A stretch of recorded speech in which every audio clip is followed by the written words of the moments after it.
Muy buenos días. Nuevamente reciban un saludo. Continuando con las pláticas programadas el día de hoy sobre el módulo de mama, continuando, haremos la presentación de un caso, esperando compartir con ustedes la experiencia que uno tiene en este tipo de situaciones, y muy seguramente sé que ustedes también deben de haber pues formado ya criterios y su propia experiencia. Aquí es compartir y entender un poquito cuando nos enfrentamos a algún caso que nos llame la atención o que se requiere de hacer un énfasis o de un análisis minucioso para llegar al diagnóstico.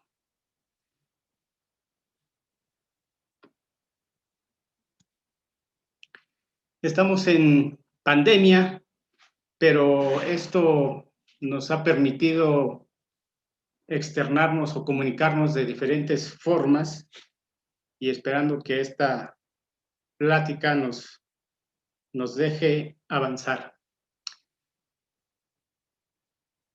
Tenemos aquí una sola proyección, una proyección medio lateral oblicua de una paciente que tal vez llegue a su consulta con ustedes y muestre este aspecto. Cosas que nosotros tenemos que empezar a preguntarnos y al mismo tiempo llegar a la respuesta es: ¿qué me llama la atención de este estudio, de esta única imagen que en este caso estamos por apreciar? Lo que estoy apreciando y que me llama la atención en este estudio, esperando que ustedes también compartan los hallazgos que están observando cuando están tratando de definir toda la anatomía, todas las estructuras que conforman la glándula mamaria y que en el estudio de mastografía requieren un análisis. En este caso, espero que hayan ustedes identificado esta zona, esta parte en donde hay algo que no es acorde a la armonía de la arquitectura del tejido que conforma la glándula mamaria. Una vez que identificamos o que apreciamos algo que nos llame la atención, debiéramos entonces preguntarnos si es real. ¿Esto que me está llamando la atención verdaderamente está presente en nuestro estudio, o se debe a algún artefacto, algún artificio? Tal vez sea la sobreposición de estructuras que nos están dando esa apariencia de que hay algo ahí. Debemos entonces saber si lo que estoy apreciando, debo confirmar si este hallazgo que me llamó la atención es verdaderamente algo que está presente en la glándula mamaria. Y la siguiente pregunta es: ¿cómo puedo corroborar la existencia de esta lesión?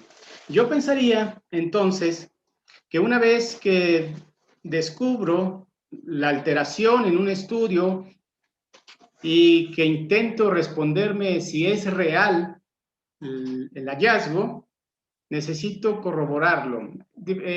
Habría situaciones o diferentes formas en las que yo puedo corroborar la existencia.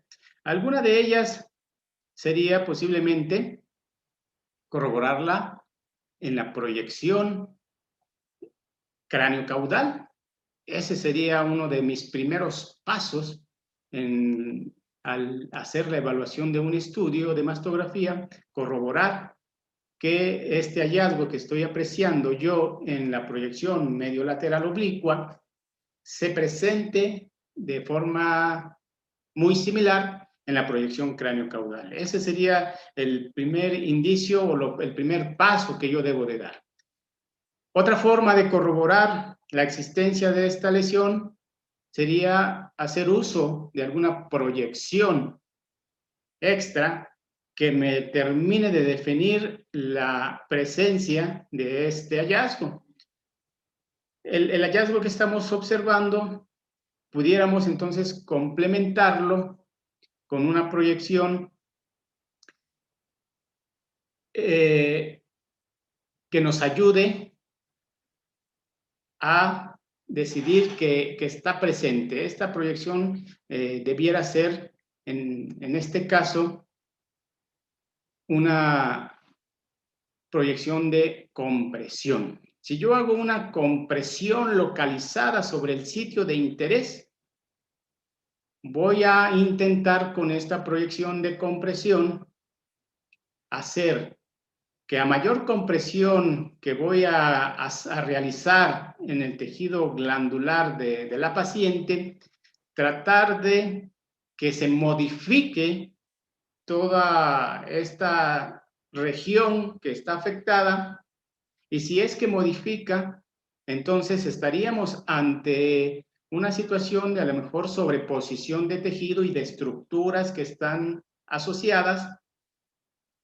pero si persiste nuestra imagen, nuestro hallazgo, entonces es que algo nos está indicando que es real, que está presente y que debemos continuar con su análisis.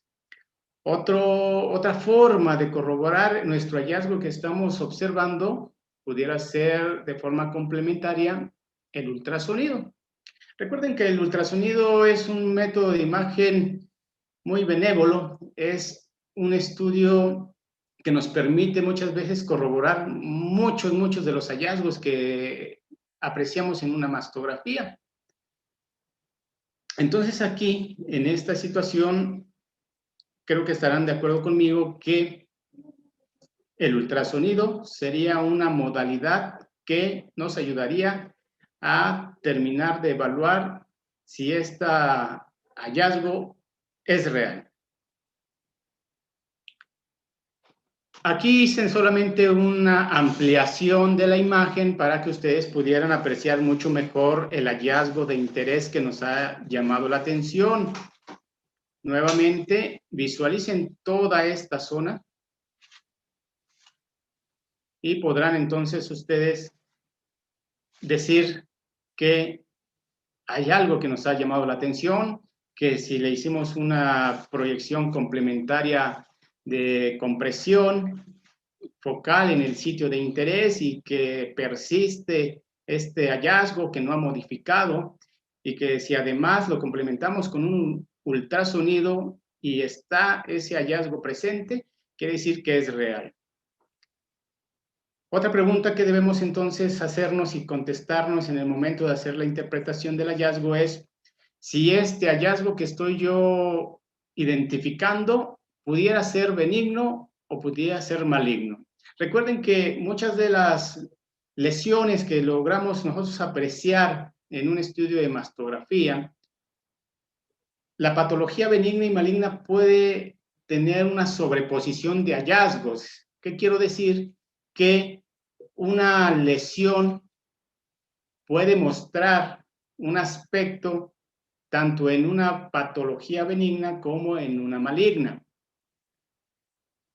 Aquí entonces tendría que empezar a hacer el análisis de la descripción, como lo indica el BIRATS, del hallazgo, hacer mención de su morfología, de sus márgenes, de la densidad, de los hallazgos asociados que está condicionando esta lesión en el tejido adyacente y buscar si existe alguna otra circunstancia muy cercana o a distancia de todo el tejido que nos ayude a ir caracterizando e ir tomando la decisión de si la misma descripción que estoy haciendo con este estudio nos lleva a algo benigno o algo maligno.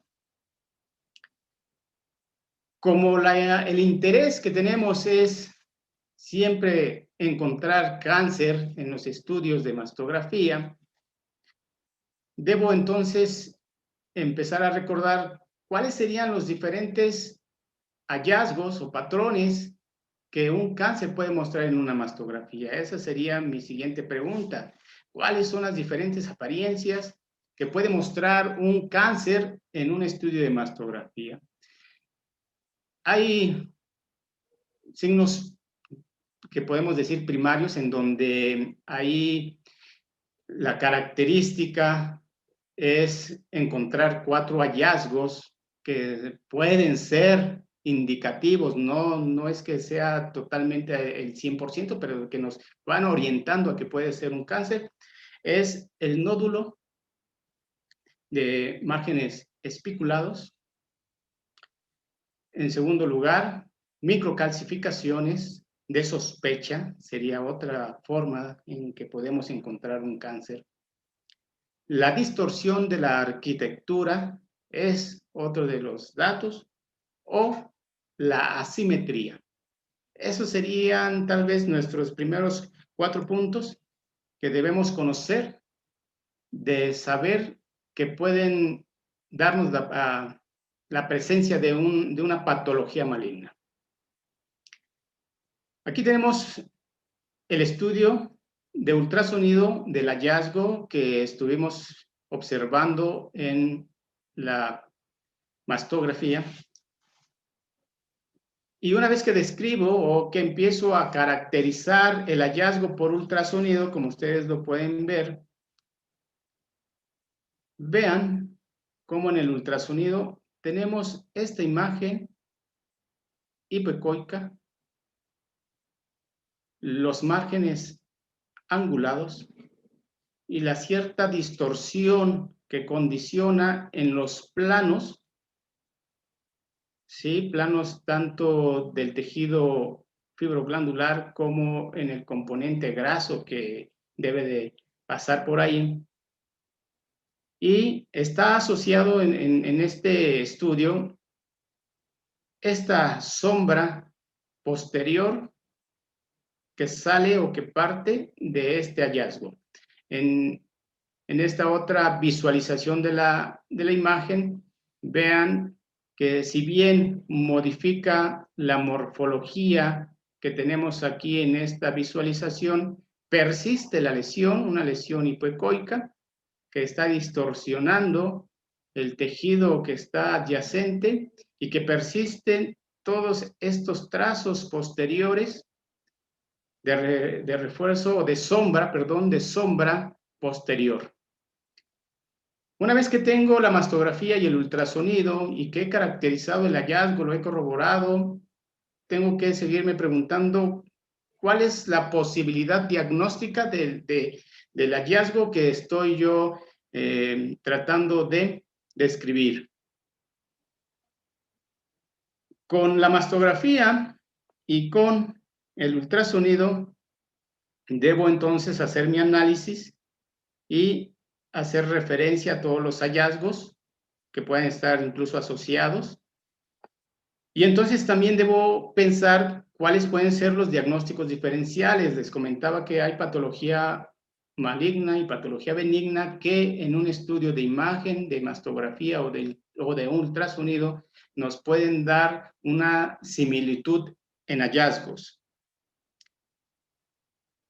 Tómense un poquito de tiempo, vean, analicen el hallazgo, esperando que puedan ya tener o puedan discernir si puede ser benigno o puede ser maligno. Bien, en la siguiente diapositiva ya tendremos el diagnóstico. Espero que concuerde lo que han pensado ustedes con lo que vamos a encontrar. Nuevamente tenemos entonces aquí la ampliación de la mastografía, donde está el hallazgo y la imagen de ultrasonido que corrobora la presencia de esta lesión, las características en cada uno de ellos. El diagnóstico de esta paciente llevada a biopsia fue carcinoma lobulillar infiltrante. Quiere decir que los datos o los hallazgos, nuestra descripción de acuerdo al BI-RADS, nos fueron orientando a que pudiera orientarnos a una patología maligna. Hablemos un poquito sobre el carcinoma lobolillar.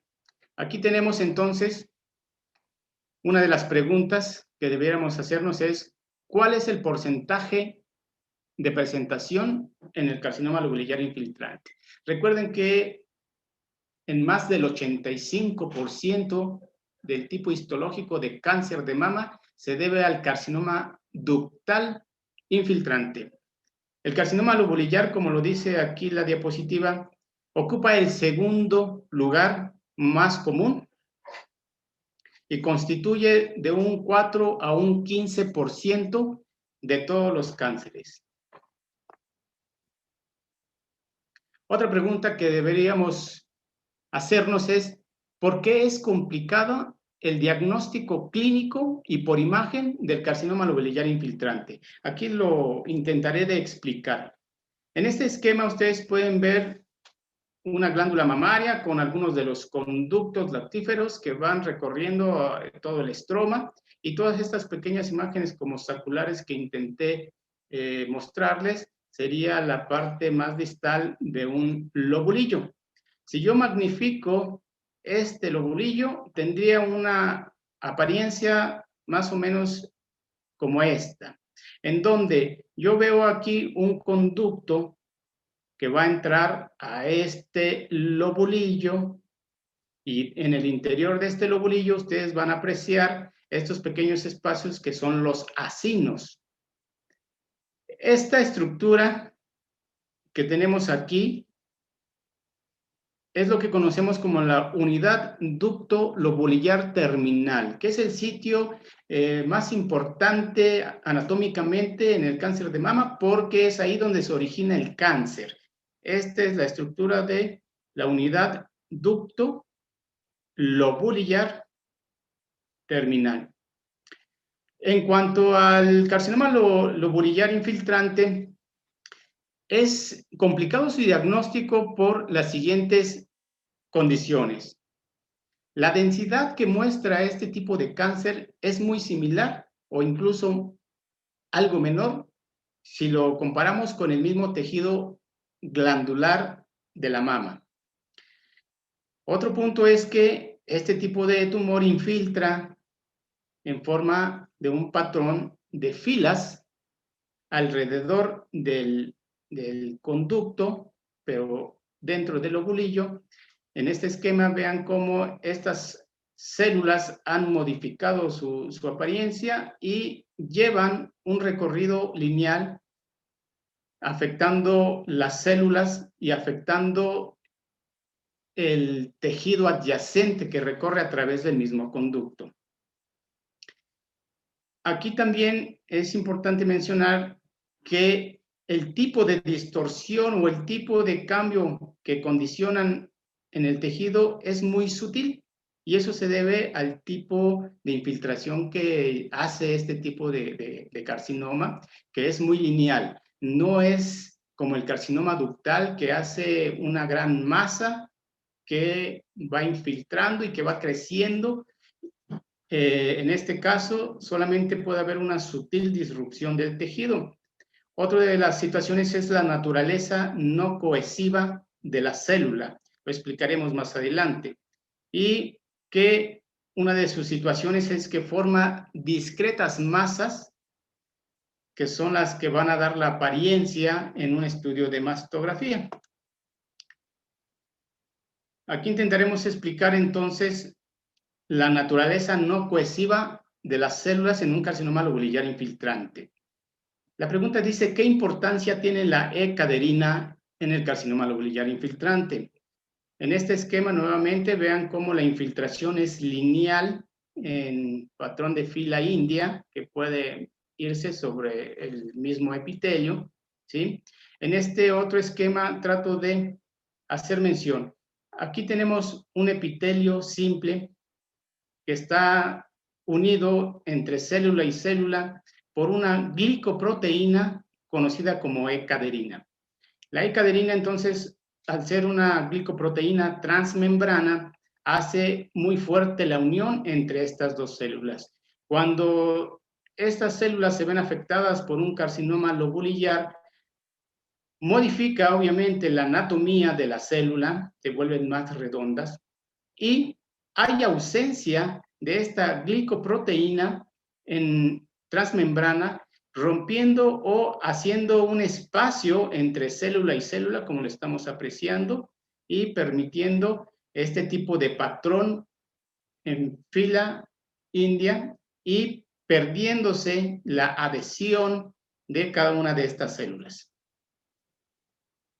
Así como en el carcinoma ductal, en el carcinoma lobulillar también hay subtipos, y estos serían los diferentes subtipos que uno puede encontrar en la patología. El más frecuente que nosotros apreciamos es el clásico y que muestra este tipo de patrón en fila india, y ahí están enlistados los diferentes subtipos histológicos que también podemos encontrar, que se enunciarían en un patrón no clásico, y en este patrón no clásico entonces estaría el alveolar sólido, en anillo de sello, el túbulo alveolar, el pleomórfico, que es de los más agresivos de todos estos tipos no clásicos, y en donde el mixto es una mezcla de todos estos anteriores. ¿Cuál es la apariencia del carcinoma lobulillar en la mastografía? La apariencia más frecuente es esta. Es una masa muy sutil, con márgenes espiculados, o pueden ser pobremente definidos, y representa hasta un 53%.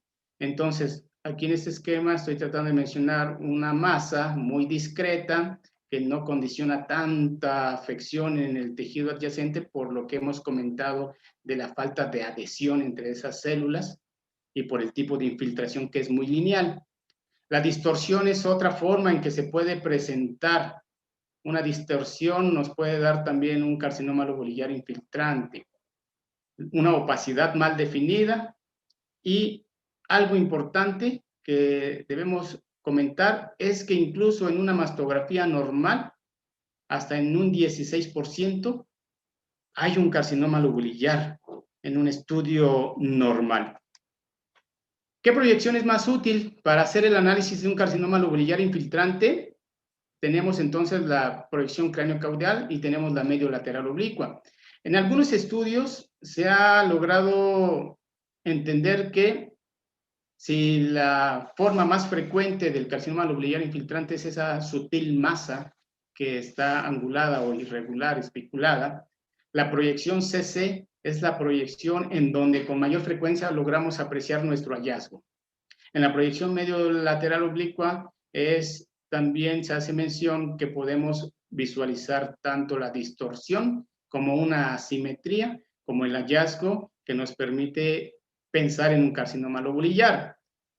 Aquí les menciono la sensibilidad de la mastografía en un carcinoma lobulillar infiltrante, del 57 al 79% de sensibilidad para hacer el diagnóstico, para identificar el hallazgo que nos está llevando, y falsos positivos que llegan hasta un 19%.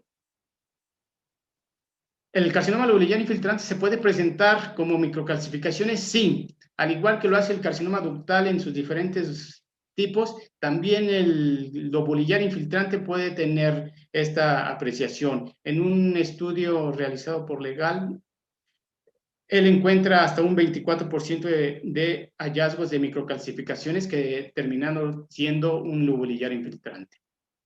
¿Dónde puede estar localizado el carcinoma lobulillar infiltrante? Pues finalmente en cualquier localización de la glándula mamaria, pero hay algo que nos ayuda, porque el carcinoma lobulillar infiltrante usualmente puede estar dentro o en el borde de la densidad del parénquima de la glándula. Aquí tenemos el esquema en donde estoy tratando de hacerles mención de que esto que estoy apreciando aquí sería la mayor densidad del tejido glandular, y que la lesión puede estar hacia un margen de ese contenido parenquimatoso, o puede estar hacia anterior de este contorno. Eso nos ha permitido visualizar en muchas mastografías que cuando vemos algún cambio, alguna distorsión en la estructura del contorno de ese parénquima, puede haber ahí una lesión. ¿Cuál sería la utilidad del ultrasonido? Aquí, a diferencia de la mastografía, vean cómo la sensibilidad es mayor para detectar este tipo de hallazgos. Incluso cuando se tiene una sospecha clínica de que hay una tumoración en la glándula mamaria, se realiza una mastografía la cual es negativa, el ultrasonido logra demostrar la alteración hasta en un 73%. También se dice que la utilidad del ultrasonido es porque nos puede dar con mayor veracidad las verdaderas dimensiones que tiene la lesión. Otra de las situaciones importantes que ayuda el ultrasonido es valorar la multicentricidad y la multifocalidad, así como la bilateralidad de este tipo de cáncer, que es el que está más asociado a este tipo de circunstancias. ¿Cómo podemos ver entonces un carcinoma lobulillar infiltrante por ultrasonido? Como una masa hipoecoica, 53%. Esta masa hipoecoica puede tener ecos internos heterogéneos. Aquí en este esquema estoy tratando de hacerles ver cómo hay una lesión hipoecoica, sus márgenes espiculados, ¿sí? Que pueden ser incluso también angulares y que están asociados a una sombra acústica posterior. Este es el hallazgo más frecuente, 53%, que se puede mostrar en un ultrasonido. Otra forma que se puede dar por ultrasonido es una masa sin sombra posterior. Generalmente puede ser algo más sutil, algo que está distorsionando, algo que está modificando la anatomía del tejido, pero sin mostrarnos una sombra acústica posterior, eso en un 27%. Y también hay otra forma en que podemos encontrar por ultrasonido un carcinoma lobulillar, que sería simplemente una sombra posterior sin identificar una masa que esté condicionando este cambio hasta en un 11%. La utilidad de la resonancia magnética. Nuevamente vean cómo la sensibilidad fue incrementando de la mastografía al ultrasonido y ahora en la resonancia magnética, con una sensibilidad del 83 hasta el 100%. Se ha visto, sin embargo, que la gran utilidad de la resonancia magnética en este tipo de situaciones es en la reexcisión. Una vez que el paciente ha sido manejado quirúrgicamente, en un estudio encontraron que hasta en un 9% de los pacientes que tenían una resonancia magnética preoperatoria se presentó una nueva reexcisión, mientras que esto incrementó hasta un 27% si en estos pacientes no se había realizado una resonancia magnética antes de la cirugía. También es importante mencionar que la utilidad de la resonancia magnética está en cuanto a visualizar el cáncer contralateral, que es solo visible por resonancia magnética. Quiere decir que la mastografía y el ultrasonido fueron negativos y la resonancia mostró el cáncer hasta en un 7%. También es de utilidad en el cambio o en el manejo quirúrgico. Una vez que se decide operar a la paciente y sobre todo cuando se tiene la idea de hacer una cirugía conservadora, manteniendo la glándula mamaria y únicamente extirpando la tumoración, aquí es de gran utilidad la resonancia magnética para dar este manejo. ¿Cuáles serían los 3 patrones que por resonancia magnética podemos observar? Igual que en la mastografía, igual que en el ultrasonido, una discreta masa solitaria con márgenes irregulares y que muestra reforzamiento con el gadolínio. También puede mostrar un patrón de múltiples y pequeñas lesiones que realzan y que están dispuestas en un racimo y que entre estas hay cierta conexión con algunos trazos que unen a estas diferentes lesiones. Y otro aspecto en el cual se puede mostrar por resonancia magnética el carcinoma lobular es el realce de algunos septos sin identificar una masa como tal en el interior. ¿Cuáles serían los sitios de metástasis que da el carcinoma lobular infiltrante? A diferencia del carcinoma ductal infiltrante, que es el más frecuente, el carcinoma lobular tiene cierta predilección y se piensa que es debido a su tipo de patrón de infiltración en fila india de esas células que no están cohesivas, que no están adheridas entre ellas, que permiten buscar otro tipo de ruta metastásica para infiltrar. Uno de los sitios que con mayor frecuencia da metástasis es el hueso. Otro de los sitios que incluso predomina en este tipo de carcinoma lobular, a diferencia del ductal, es hacia el peritoneo, las leptomeninges, el sistema gastrointestinal y los ovarios. Si ustedes se dan cuenta, este tipo de sitios de metástasis no es el primer sitio al cual se iría el carcinoma ductal, que es mucho más frecuente que dé a hueso, que dé al hígado, que dé a los pulmones, ¿sí? Pero en este carcinoma lobular, el tipo de infiltración que hace, estos serían los sitios que con mayor frecuencia se ven afectados. Hemos intentado entonces manejar o hablar un poquito de la experiencia y de lo que viene documentado en la bibliografía sobre el carcinoma lobular infiltrante. No me queda más que darles las gracias por continuar con nosotros y que a pesar de la pandemia continuemos enlazados o comunicados por este tipo de medios que nos permitan tener una enseñanza continua a través de este formato. Muchísimas gracias a todos ustedes y continúen con las siguientes sesiones. Gracias.